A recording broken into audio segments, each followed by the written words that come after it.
அனைவருக்கும் வணக்கம்.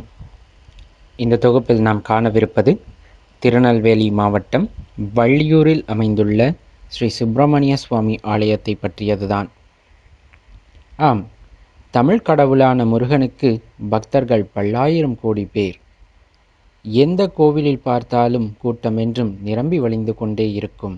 காரணம், கருணை கடலான இறைவன் இங்கு வள்ளி தெய்வானையுடன் காட்சியளிக்கின்றார்.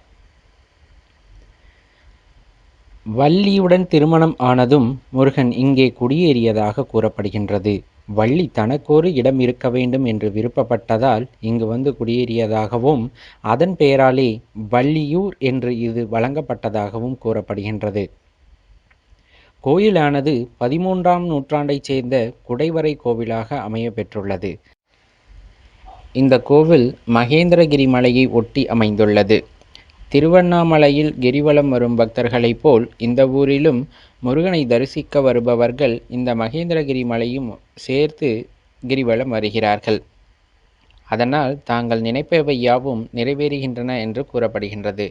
கோவிலுக்கு அருகாமையில் உள்ள தெப்பக்குளமானது சரவண பொய்கை குளம் என்றும் அழைக்கப்படுகின்றது. அருட்பெருங்கடவுளான முருகனின் அருகாமையிலேயே சாஸ்தாவுக்கென்று கோவிலும், ஈசனுக்கென்று கோவிலும், சனீஸ்வர பகவானுக்கென்று கோவிலும் தனித்தனியே அமைக்கப்பட்டிருக்கிறது. மேலும் தட்சிணாமூர்த்திக்கான ஆலயமும் இங்கு காணப்படுகின்றது. இந்த கோவிலில் ஒரு சிறப்பம்சமாவன கோவிலுக்கு அருகாமையிலே உள்ள அரச மரத்தில் விநாயகர் போன்று ஒரு உருவம் தென்படுவதுதான். 11ஆம் நூற்றாண்டின் ஆரம்ப காலகட்டத்தில் இது பாண்டிய நாட்டின் தலைநகரமாக விளங்கியது என்றப்படுகின்றது. இந்த கோவிலுக்கு வரும் பக்தர்கள் பல வேண்டுதல்களை வைத்தாலும், எனக்கு குழந்தை இல்லையே என்று இந்த முருகனிடம் விண்ணப்பம் செய்பவர்களுக்கு உடனே அந்த குறை நிவர்த்தியாவதாக கூறப்படுகின்றது. உங்கள் வாழ்வில் ஒருமுறையேனும் இந்த கோவிலுக்கு விஜயம் செய்து பாருங்கள்.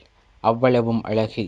இயற்கை சூழ்ந்த மலையுடன் கூடிய குடைவரை கோவிலை பார்ப்பதற்கே ரம்மியமாக உள்ளது. ஒரு முறை இந்த கோவிலுக்கு வரும் பக்தர்கள் மீண்டும் வர துடிப்பார்கள் என்பதில் எந்த ஐயப்பாடும் கிடையாது. நன்றி, வணக்கம்.